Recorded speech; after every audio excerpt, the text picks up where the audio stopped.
अस्सलाम वालेकुम फ्रेंड्स, कैसे हैं आप लोग। उम्मीद रखता हूँ कि आप लोग सब खैरियत से होंगे, अपने अपने घरों में अपनी फैमिलीज़ के साथ बहुत ही अच्छी तरीके से अपनी लाइफ को एंजॉय कर रहे होंगे। तो भाई आज जिस टॉपिक पे हम वीडियो बनाने जा रहे हैं, मज़े की बात यह है कि उसका कोई टॉपिक ही नहीं है। तो एक्चुअली यार बस वो आज जो मैं वीडियो बनाना चाह रहा था वो काफ़ी दिनों से सोच रहा था कि जो मुझे कमेंट्स आते हैं, तो एक तो ठीक है ऑब्वियसली वो उस शख्स के जो मुझे कमेंट भेजता है या कोई चीज़ पूछता है उसका अपना स्पेसिफिक क्वेश्चन होगा, लेकिन बहुत सारी चीज़ें जो है ना वो इन जनरल भी होती है। और हो सकता है कि किसी का एक सवाल जो है वो 10 लोगों के जहनों में हो या 20 लोगों के जहनों में हो। तो अगर हम उसको एक व्लॉग की शक्ल दे के उन सवालों के जवाब जो है वो यहाँ पे हम दें, तो क्या ही अच्छा हो कि और बहुत सारे लोगों के जो सवालात जो वो ये करना चाह रहे थे या उनके जहनों में है, तो वो जो है उनको यहाँ पे आंसर मिल जाए। तो बस इसी सोच के तहत ही जो है वो ये आज वीडियो में बना रहा हूँ।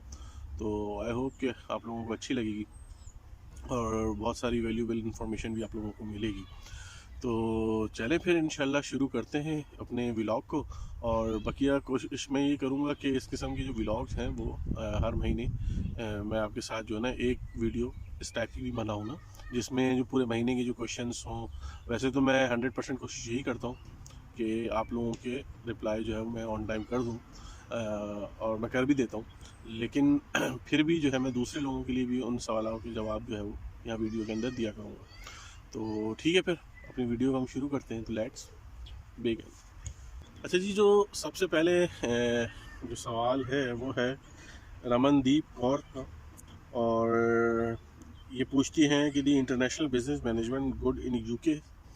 तो ऑब्वियसली इंटरनेशनल बिजनेस मैनेजमेंट और मैनेजमेंट से जो भी कोर्सेज रिलेटेड हैं, मैं समझता हूँ कि यूके उसके लिए दुनिया में सबसे बेस्ट डेस्टिनेशन है। ठीक है, ऑल्दो यहाँ पे कंप्यूटर साइंस और जनरल साइंस, मेडिकल साइंस और दीगर जो भी सब्जेक्ट्स होते हैं उन सब की एजुकेशन यहाँ पे होती है, वर्ल्ड क्लास एजुकेशन है। लेकिन जैसे कि मैं मेरा अपना एक नज़रिया है, वो ये कि जो मुल्क जिस मुल्क की इकॉनमी जिस इंडस्ट्री पे बेस करती हो ना, तो ऑब्वियसली वहाँ पे जो है वो उस चीज़ की एजुकेशन भी अच्छी ही होगी। तो यूके की इकॉनमी जो है वो ऑब्वियसली सर्विसेज के ऊपर बेस करती है, मैनेजमेंट सेक्टर के अंदर इनका मोस्टली रेवेन्यू जो है ये मैनेजमेंट सेक्टर से जनरेट करते हैं। तो यहाँ की यूनिवर्सिटीज़ भी जो है वो ऑब्वियसली अच्छी ही हैं, स्पेशली मैनेजमेंट कोर्सेज़ के अंदर। ठीक है, तो इसके बाद जो अगला सवाल है वो है मेरी बहन बरीरा फ़र्रुख का। पूछती हैं कि अस्सलाम वालेकुम भाई, I want to come UK with my husband on spouse visa. Okay, can I get a job in UK, your assistance required. So obviously you can get a job if you can speak good English. Even you can't speak a good English, if you can speak an average English, obviously you can get a job. तो कोई ऐसा issue नहीं है, jobs मिल जाती हैं, काम करने वाला होना चाहिए यहाँ पे। तो स्पेशली जो गर्ल्स होती हैं उनके लिए यहाँ पे बुटीक्स हैं, जो कि पाकिस्तानी स्टोर्स हैं, इंडियन स्टोर्स हैं, वहाँ पे मिल जाती हैं ईज़िली इनको जॉब्स। फिर इसी तरीके से जो है जो सुपर स्टोर्स हैं, सुपर मार्केट्स हैं, वहाँ पे टिल के ऊपर भी जॉब्स मिल जाती हैं और मोस्टली स्टाफ रिक्वायर्ड होता है। इसके अलावा भी बेतहाशा जॉब्स हैं जो कि वो कर सकती हैं, तो कोई ऐसा इशू नहीं है जॉब का। ठीक है जी, इसके बाद अगला जो कमेंट है वो है मोहम्मद मशाल खटक साहब का। ये कहते हैं जी, अस्सलाम वालेकुम sir, I did MBA major marketing from Pakistan and planning to enroll for MSc management with digital marketing from BPP. Is it a good plan to carry? Will I have opportunity there after I'm doing with with my degree? Yeah? So of course, BPP is a good place, especially for the digital marketing. और इसकी जो course outline है, even ये कि जब मैं भी अपनी यूनिवर्सिटी सेलेक्ट कर रहा था तो BPP को मैंने भी कंसीडर किया था। तो स्पेशली जब इसकी कोर्स आउटलाइन मैंने देखी थी तो बहुत ही ज़्यादा अच्छी थी ना। तो I will definitely recommend you to go for the BPP because it's a good place. Even the fees structure is also very affordable. So it's a good place. And as far as the jobs are concerned after your studies, especially in your field, so I think if you have a good skill and you have a good expertise in your field, then obviously you can get a good opportunity here. तो that's a good place. अच्छा, इसके बाद बरीरा फरोख का एक और comment आया था कि उमैर भाई, माय हस्बैंड एज इज 34, क्या इस टाइम पे और इस एज के साथ स्टूडेंट वीज़े पे आना कोई गलत फ़ैसला तो नहीं, क्योंकि आप जानते हैं कि असल मकसद जो है वो एजुकेशन के साथ साथ जो है अर्निंग और सेटलमेंट भी है। तो बिल्कुल बरीरा, कोई गलत फ़ैसला नहीं है ये। इवन ये कि मैं जब आया था तो इवन मेरी एज भी अभी 34 ही है। मैं भी अपनी फैमिली के साथ आया हूँ, यहाँ पे वाइफ है, मेरा बेटा है जो कि मेरे साथ ही है। तो देखें, ज़िंदगी में कुछ पाने के लिए जो है वो स्ट्रगल करनी पड़ती है ना, तो so you have to do a hard work. तो ऑब्वियसली शुरू में थोड़ी सी मुश्किलात होंगी, लेकिन अगर आप हस्बैंड वाइफ दोनों मिलके काम करते हैं, आपके हस्बैंड को तो ऑब्वियसली 20 आवर्स अलाउ होंगे, लेकिन ये है कि अगर आप फुल टाइम काम करती हैं तो obviously you can get good result. और जहाँ तक पीआर की बात है तो देखें, इसमें मुख्तलिफ़ तरीक़ेकार है ना। उसकी मैंने एक वीडियो पहले भी बनाई हुई है, जो कि आप देख सकते हैं मेरी चैनल के प्लेलिस्ट में जाके। तो उसके अंदर मैंने बताया है कि पीआर जो है वो किन किन बेसिस के ऊपर मिल सकती है यहाँ पे, तो वो आप ज़रूर देखिएगा, तो इंशाल्लाह उससे भी आपकी जो है वो चीज़ें क्लियर हो जाएंगी। अच्छा, इसके बाद अली एम एन का एक कमेंट है कि how much you can earn through student job. तो भाई इसके हवाले से तो मैंने एक प्रॉपर वीडियो बनाई हुई है कि how much you can earn while you are a student. या तो इसमें देखिए, नॉर्मली जो है ना वो जब आपकी सेमेस्टर होता है तो आप जो है वो 700 से 800 के दरमियान जो है वो अर्न कर लेते हो। और बाकी जब आपकी छुट्टियां होती हैं तो आप जो है वो फुल टाइम अलाउ है, तो आप फुल टाइम भी काम कर सकते हो। और बाकी 700 से 800 भी कोई वो नहीं है कि मैं आपको बता दूंगा बस इससे ज़्यादा आप अर्न नहीं कर सकते। इससे ज़्यादा भी अर्न कर सकते हैं अगर आपके पास स्किल्स हैं, स्पेशली अगर आपके पास जो है वो आईटी से रिलेटेड स्किल्स हैं, तो आपको जो पार्ट टाइम जॉब्स मिल सकती हैं उसके अंदर वेज रेट आपको अच्छा मिल सकता है, तो आप डबल भी अर्न कर सकते हैं। अगर आप जो है मेडिकल से रिलेटेड आपका बैकग्राउंड है तो आप वहाँ पे भी जो है, जैसे एनएसएस के अंदर आपको जॉब मिल जाती है, तो वहाँ पे जो है पर आवर रेट 18 पाउंड का है। तो obviously you can earn a good money still if you are in on a student visa.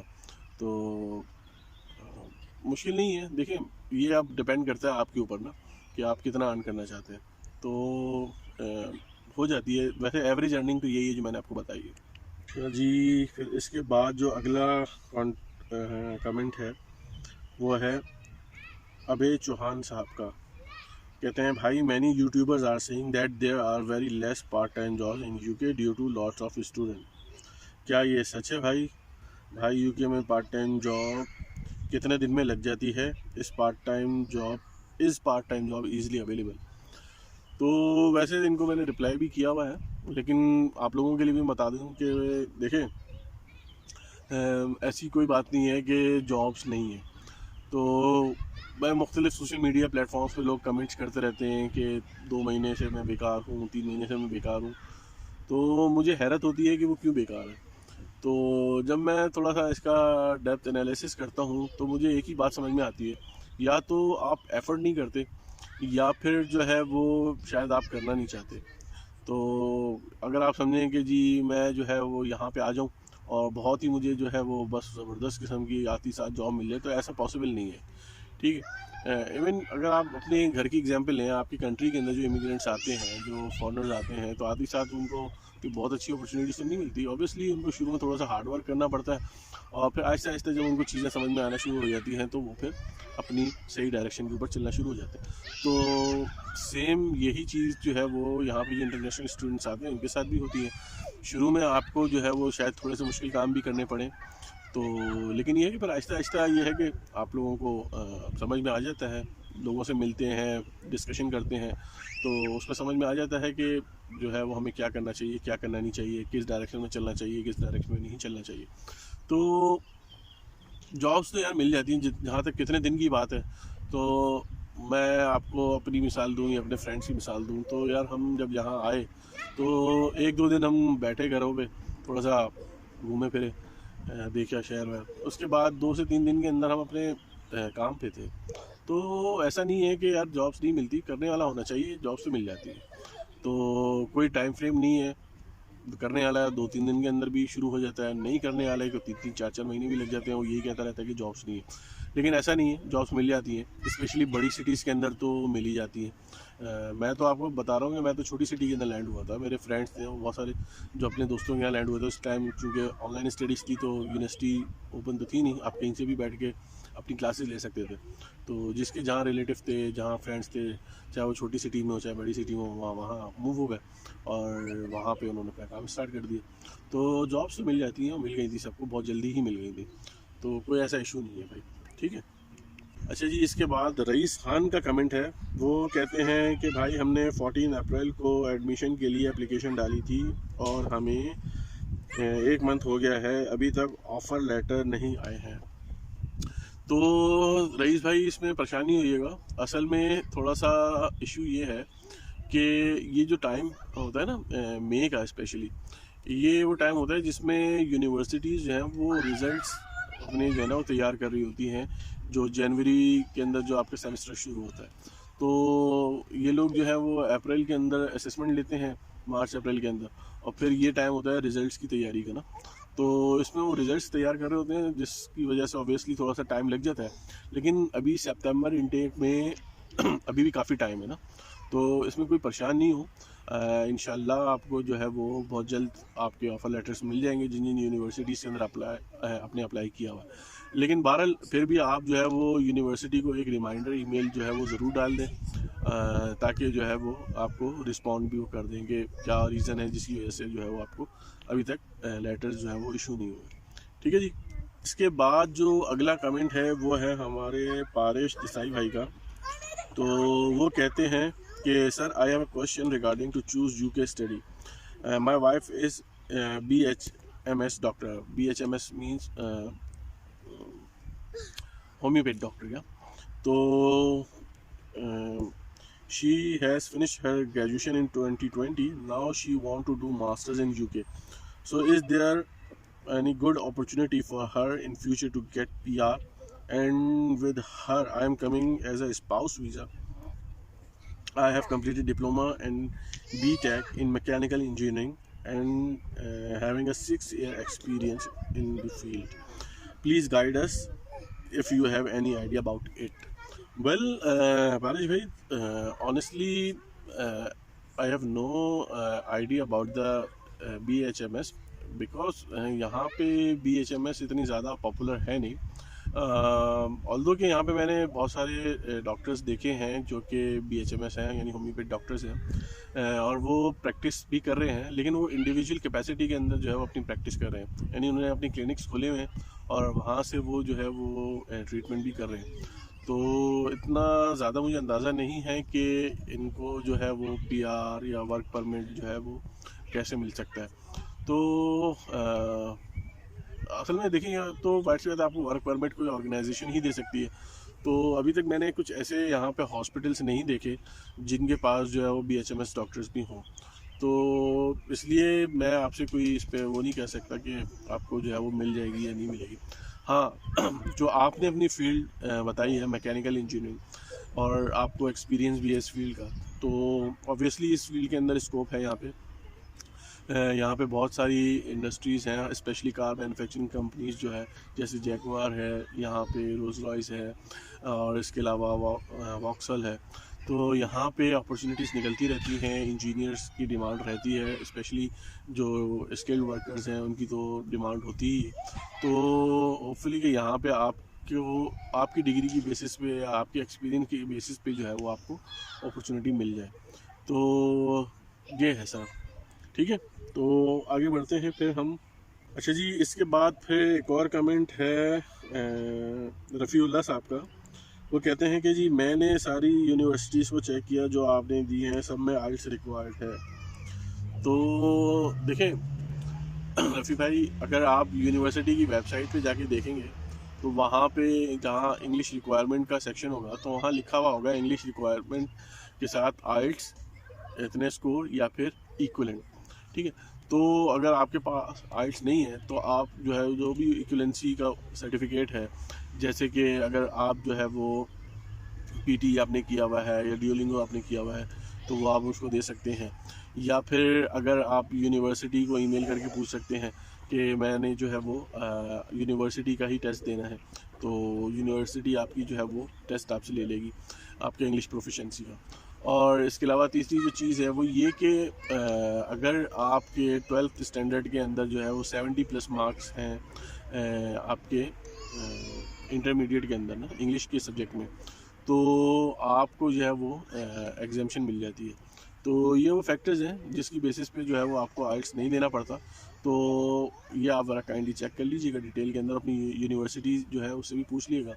बाकी देखें, इंग्लिश की रिक्वायरमेंट तो मैंडेटरी है ही ना वीज़ा कंडीशन के लिए। जो आपको स्टूडेंट वीज़ा इशू होगा तो उसके अंदर आपको 70 मार्क्स स्कोर करने हैं, तो उसमें 50 पॉइंट जो है वो आपके कैश लेटर के हैं, 10 पॉइंट जो है वो आपके फंड्स के हैं, इसी तरीके से 10 पॉइंट्स जो है वो आपके इंग्लिश प्रोफिशेंसी के हैं। तो इंग्लिश प्रोफिशेंसी आप किसी भी तरीके से साबित कर दें, चाहे वो आइल्स के ज़रिए से दे दें या चाहे वो कोई और आपने सर्टिफिकेशन की हुई हो उसके ज़रिए से दे दें, चाहे वो यूनिवर्सिटी के टेस्ट के ज़रिए से दे दें, चाहे वो जो है आप अपने जो इंटरमीडिएट का जो आपका रिज़ल्ट है वो शो करा दें कि मैंने जो है वो 70% मार्क्स, मोर देन 70% मार्क्स लिए हैं, तो मुझे जो है वो एग्ज़ाम किया जाए। तो ये चंद चीज़ें हैं, ये आप दिखा सकते हैं, तो इसकी बेसिस पे आपको आइल्स से एग्जामेशन मिल जाएगी।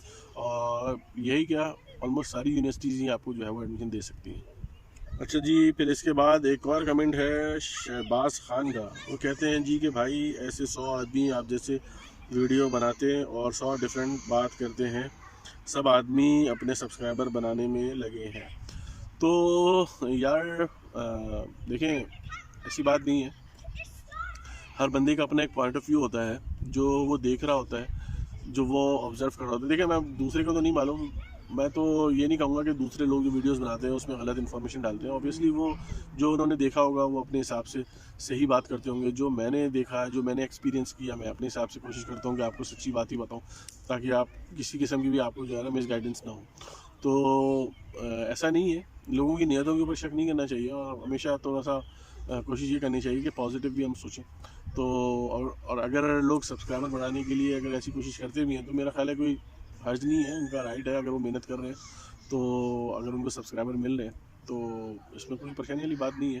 तो बस ये है कि हमें पॉजिटिव सोचना चाहिए, ऐसे नेगेटिव चीज़ें जो है वो बहरहाल सही नहीं है। अच्छा जी, तो इसके बाद आखिरी कमेंट हम लेते हैं। इनका जो मैसेज आया था स्पोर्ट्स गाला के नाम से आया था और ये कहते हैं जी कि can I arrange my fee for second semester during my master studies and one more thing, I have IT expertise with advanced technologies. Can I found these jobs either another job? And please share one more info is that I'm coming with my wife and 2 little kid. How much expenses should be in my pocket? तो भाई इसके अंदर मैं सिर्फ यही कहूँगा कि देखें, अगर आपके पास IT स्किल्स हैं और आप अच्छी कमांड रखते हैं तो आप कर भी सकते हैं, नामुमकिन नहीं है। ठीक है, तो यह है कि थोड़ा सा आपको टाइम लगेगा यहाँ पे जॉब हंटिंग के लिए। ऐसी बात है, आप आते ही साथ 1 महीने या 1.5 महीने के अंदर तो इतना आसान नहीं होता। ऐसी बात है, आपको थोड़ा सा समझना होता है यहाँ पे जो एम्प्लॉयर्स हैं वो किस तरीके के हैं, फिर आपको पार्ट टाइम जॉब जो है वो देने वाले इस फील्ड के अंदर कितने एम्प्लॉयर्स हैं। तो समटाइम्स कोई देता है, कोई नहीं देता। तो लेकिन अगर ये है कि आप फ्रीलांसिंग के अंदर अच्छा काम कर सकते हैं तो ऑब्वियसली आप जो है वो अपने एक्सपेंसेस पूरे कर सकते हैं सेकंड सेमेस्टर के। ठीक है, और जहाँ तक दूसरी बात है कि आप अपनी फैमिली के साथ आ रहे हैं, आपकी वाइफ है और किड है, तो आपके मंथली एक्सपेंस क्या होने चाहिए? तो well it's totally depend on your city. If you are living in London so obviously it's expensive city specially for the living.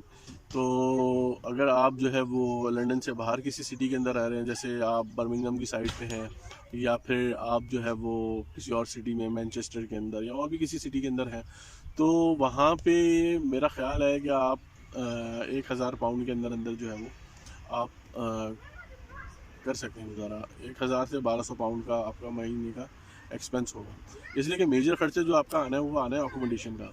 अगर जैसे आप रहते हैं मिसाल के तौर पे लीड्स के अंदर, बेडफोर्ड के अंदर, और या फिर स्टोक में या डार्बी वगैरह के अंदर है आपकी अकोमोडेशन, तो आपको सस्ती अकोमोडेशन मिल सकती है यहाँ पे ना, यानी 600 650 के अंदर आपको आपकी फैमिली के लिए एक मुनासिब सा जो है वो घर या फ्लैट मिल जाएगा। और जहाँ तक फूड एक्सपेंस की बात है, तो फूड एक्सपेंस यार इतने ज़्यादा नहीं होते, मेरा ख्याल है कि 200-250 में आपकी फैमिली का जो है वो महीने का हो जाएगा, अगर उसको आप एवरेज लेके चलें। तो ये एक्सपेंसेस होते हैं, तो इसलिए मैं कह रहा हूँ कि 1000 से 1200 पाउंड जो है वो आप छोटी सिटीज़ का जो है वो रख सकते हैं, तो यही एक्सपेंस आता है। बाकी अगर आपके पास गाड़ी है तो फिर उसमें वैसी बात है कि आपको उसकी इंश्योरेंस, रोड टैक्स और ये सारी चीज़ें, फ़ोन के बिल्स, ये सारी चीज़ें हैं तो बढ़ भी सकता है, लेकिन ये है कि 1200 पाउंड इनफ है आपके लिए। तो ठीक है गाइस, तो ये चंद क्वेश्चंस थे। आज की वीडियो थोड़ी सी लंबी हो गई है, तो मैं माज़रत चाहूँगा, लेकिन कोशिश मैं यही कर रहा था कि आप लोगों के जो जेन्युइन क्वेश्चंस हैं उनका मैं यहाँ वीडियो पे आगे भी रिप्लाई करूँ, ताकि वो बहुत सारे लोग जिनके जहनों में ये क्वेश्चंस हैं लेकिन वो किसी वजह से कर नहीं पाए, या उन्होंने जस्ट अभी मेरा चैनल ज्वाइन किया है, तो उनको जो है भी आंसर मिल जाए इन सवालात के जवाबात का।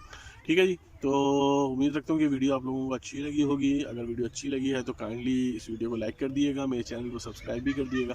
तो मिलते हैं आप लोगों से नेक्स्ट व्लॉग के अंदर, जब तक के लिए आपसे इजाज़त चाहूँगा। अल्लाह हाफिज़।